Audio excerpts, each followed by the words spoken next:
Bruce Lee has once said, I'm not scared of those 10,000 moves you have done one time. That one move I'm scared which you have done 1,000 times. The biggest mistake students do that they don't revise. Now, in fact, generally, if you see how it works, you read something for the first time, you get some acquaintance with it. When you read for the second time, you can connect the dots. When you read it for the third time, now you're ready for the relational aspect. Now, this is the beauty of UPSC examination. In fact, I often advise to the students, if you don't have anything, bank upon NCERT, trust me.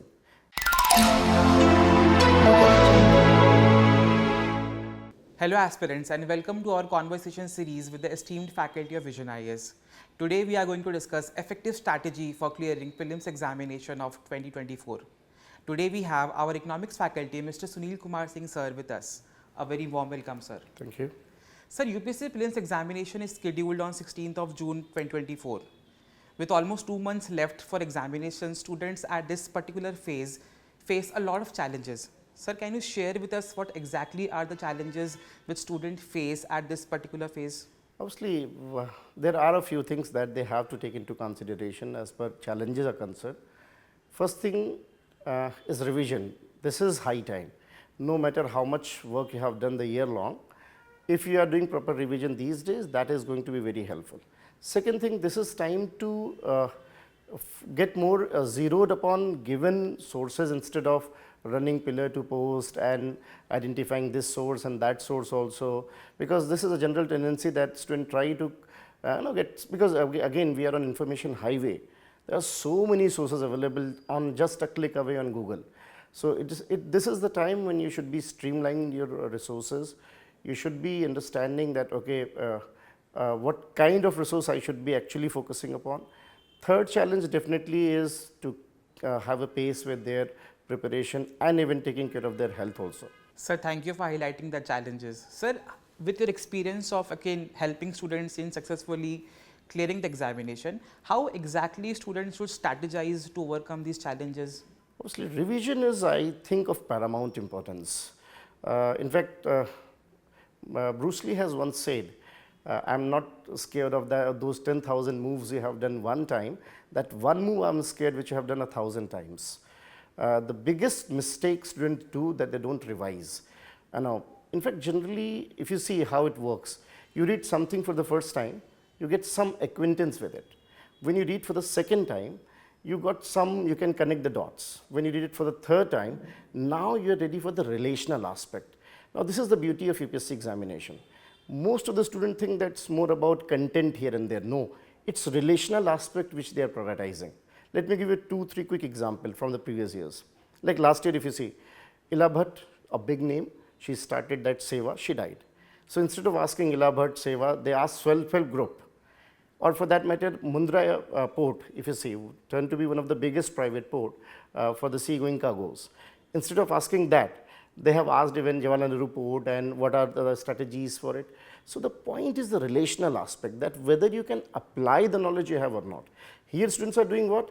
Trying to cover as much of information as can do, instead of going here and there. My advice is that read it. First time you will read, you'll understand some part of it. Second time, you will get some dots connected in your mind. Third time, you'll go for what is called understanding the implications, the nuances into it, and this is where you're ready for the examination. And when I say revision, I'm not just saying that get a book or a copy and read it. The best way is read something, close the book, try to recall how much you can, where you miss the dots, try to get into that again. And then third layer of revision is that do the previous year's question paper. They are your anchor, because once you do the question paper, then you know, okay, fine, this is what I had missed. This was important. This is how the things are been interlinked. So revision should have two visible parts. One, revising whatever your consolidated sources.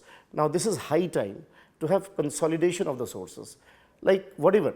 In fact, I often advise to the students, if you don't have anything, bank upon NCERT, trust me. NCERT is one of those sources I often say that they are written for kids, but they're not written by kids. They're the best of the experts of this country. And very thoroughly researched book that is. And trust me, as per the static part is concerned, NCERT does fulfill all the requirement. So reading NCERT could be, if you don't have your own notes per se, and then do the questions. So first revision is read your notes, whatever comprehended notes are, and second part is that do question papers and see where you stand. Identify that why you did this question wrong. Try to understand that what, if you had to take a guess, what could have been the logical connection. So this is what you have to do in terms of revision. Now second part is, again I was saying that it's time to zero up upon the resources. It's not that, you know, running here and there, and don't get into rat race that okay, you know this or know that. If you ask me, I'll say even most of the questions, at least 50% of the questions are those which basic understanding and common sense can be actually answered. So the problem with the students is that they keep on, you know, dwelling here and there on big things. I often say jokingly, maybe the students of UPSC are more worried about the bond deal than the RBI herself is. So that should not be the case. Don't get into this rat race. Make your fundamentals strong. So these are the things which you should be keeping in mind. Again, revision. And when I say revision, first revision is read your notes, second revision is connect the dot by yourself, and third revision is do the papers from the previous year and see where you stand.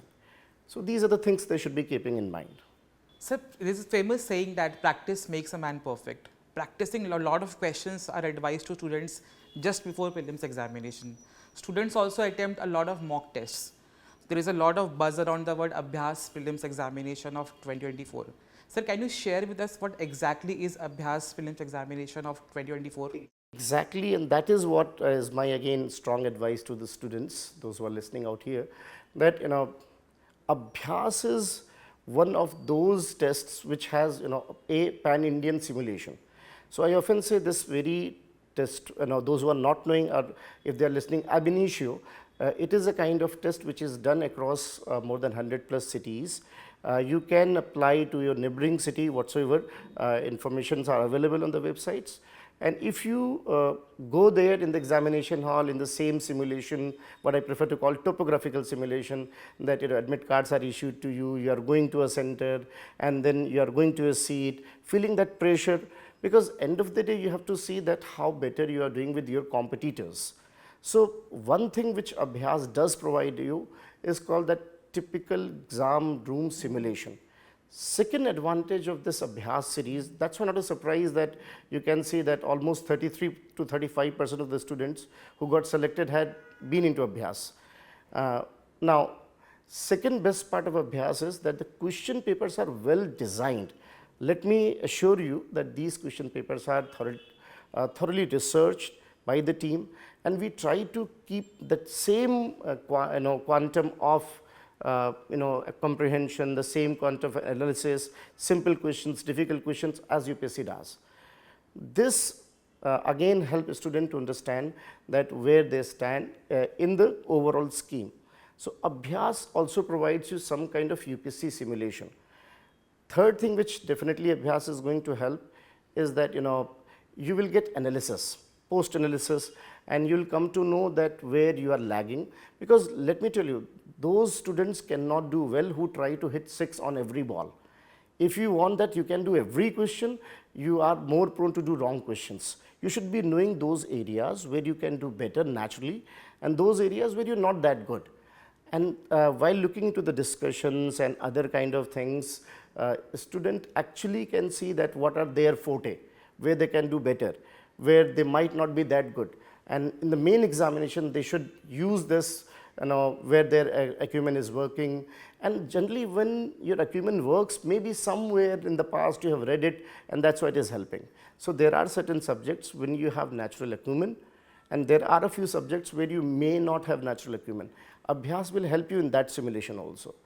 And I'll say that as the questions are well designed, it is not a surprise if you see in the previous years also that may not be exact question asked, but the content were overlapping even in the main examination. So that is something which Abhyaas is going to help you with, and that's why I'll say that while doing Abhyaas, look into the discussions also, that whatever discussions has been done and what are they emphasizing upon. Here only I would like to add one very special feature also, often overlooked, that in Abhyaas after the test, you have a feature that you can cross check online on the questions, whether the questions you have done with your surety, was that right or wrong, and the questions where you guessed whether they were right or wrong.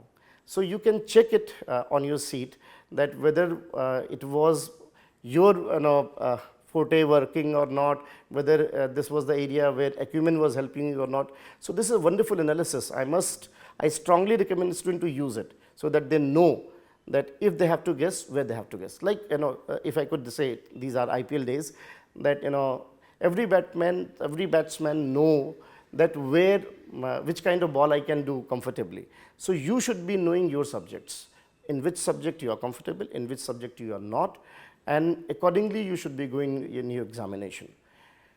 Third thing which I'll say again that is called current affairs simulation. While doing or designing questions in Abhyaas, we make sure that the questions asked in Abhyaas are quite relevant to whatever the ongoing current affairs are.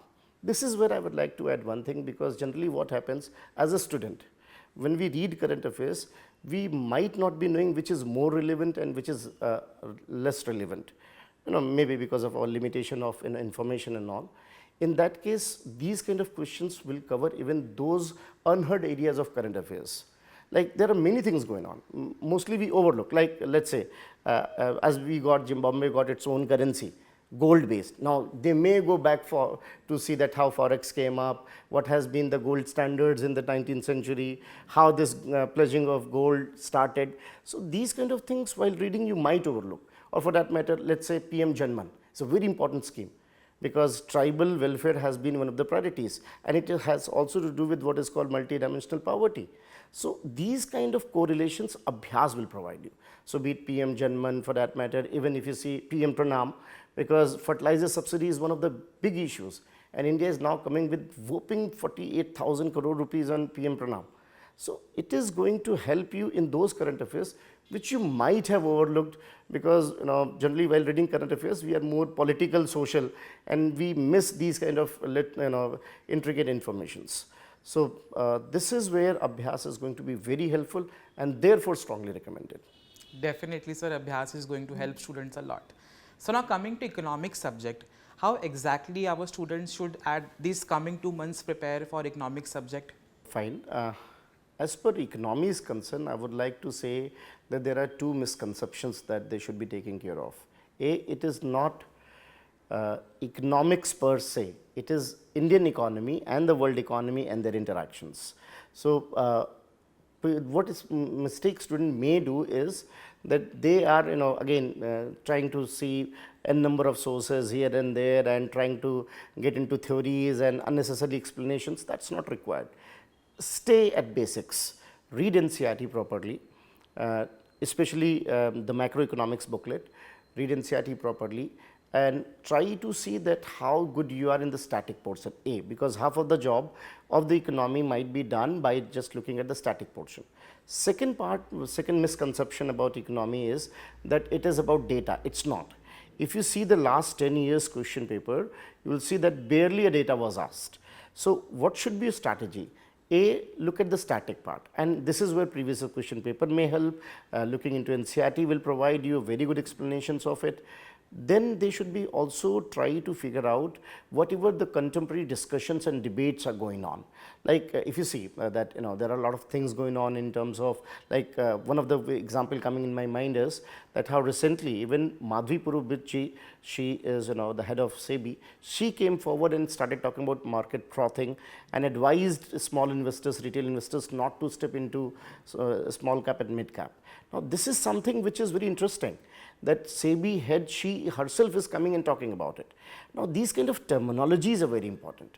Now from where you can get these terminologies, needless to say, this is where any compendium of current affairs may help you. But these terminologies are important, needless to say that you should be keeping an eye that what exactly new terminologies are, or for that matter, let's say if there is a big scheme, say for example PM Pranam. or PM Janman. Now, PM Janman, PM Pranam, or if you say even as Boeing has come to India, there is a big development that Boeing is coming to India, and because of that Tesla and Reliance are coming to India. Tesla and Reliance had made an agreement. Similarly, even if you see that Boeing is coming with a very important commitment also, that is called Boeing Sukanya scheme. You should be taking clue of all these things also, that how they are and why they are relevant. In fact, if you see the space sector, this is very interesting and showing the confidence of Indian economy, that we have opened up 100% FDI in the space sector with a new space policy 2023 also. So all these things should be considered. So now how the student will know what is important? Keep a litmus test with you. If this is going to help your economy to reach towards 5 trillion, if it is going to help your economy to reach towards 2 trillion of export by 2030, if it is going to help economy in understanding inclusive growth, if it is going to help economy in terms of being, you can say marching on in terms of GDP growth rates and the stability, that is something which could be significant. So all those terminologies. So look at the conventional part, look at the terminologies and all, along with the current affairs. Now, as per the conventional part is concerned, there are some topics very predictable, like mostly we have seen the questions has been asked on monetary policy, money and banking, like a lot of things are happening in cooperative these days with the Ministry of Cooperation. So you should be knowing exactly how cooperative banks are going to be helpful and useful there, how they are managed. Then if you see that a lot of things are going on in terms of monetary policy continuously, we are waiting for Federal Reserve to get changed. Similarly, if you see topics like balance of payment, IMF, WTO. In WTO, as we got a very important development called Information Technology Agreement, because semiconductors war is there. Then even topics like fiscal policy, if you see budget, despite the interim budget, there were so many things, like we got how tax buoyancy is there in terms of GST.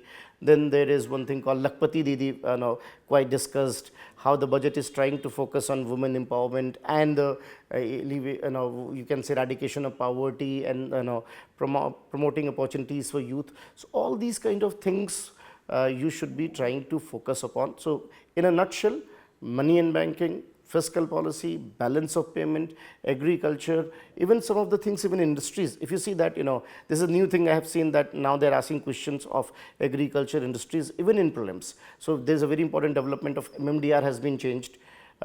Schemes like fertilizer integration, urea, sulfur urea, these kind of things should be taken into consideration. Now, from where you can get the current affairs? Needless to say, those who had been reading newspaper, they might be very comfortable with these things, but those who could not, there could be several challenges with, might be they are working, might be they had some other priorities. For them, this PT 365 could be very good, you can say source for all the current affairs which they can connect to. And this is where again Abhyaas may come into the scene, because most of the economic current affairs, this way or the other, will be taken into the Abhyaas paper. And that's why I told you that look at those discussions very carefully, what has been said in Abhyaas. While looking into the questions, look into, even in Abhyaas, look into the question that what is the answer and what the rest three things are. So that also must be taken into account. Sir, apart from these academic issues, students at psychological level faces stress and anxiety. How exactly students in these particular months manage their mental health? In fact, this is one of the most important things they have to consider. Stress happens because you are thinking of the result. So, in fact, if let's say you have to go 500 kilometers and you start thinking whether I will reach or whether I will not, so that will give you stress. Don't look at that, look at the process. So, whatever, if you are reading the books, if you are doing the previous question paper, if you are identifying your strength areas and weak areas, you should be having trust in yourself. So, focus on the process, not on the result. So, at least cover this kilometer, then this kilometer, then this kilometer, that is how you reach 500 kilometers. So, those get stressed who think of the product. You never know what is going to happen on that very day. So, focus on the process, whether you are following the adequate process advised by your teachers, advised by your seniors and the selected. That would be a good strategy instead of thinking that what will happen that very day. So, that is how you manage the stress. Sir, any motivational message for our students? One thing I would like to say, that 5 years down the line you have two choices. Either you will be saying that one of your friend is IAS somewhere, or maybe they are saying the same thing about you. So be the message, not the messenger. Thank you. Thank you, sir, for guiding our students very comprehensively. Aspirants, it's your chance to include strategies shared by sir in your upcoming prelims examination strategy. Go, register and write Abhyaas Prelims Examination of 2024. Lastly, all the very best to all the aspirants attempting this year prelims examination. Thank you.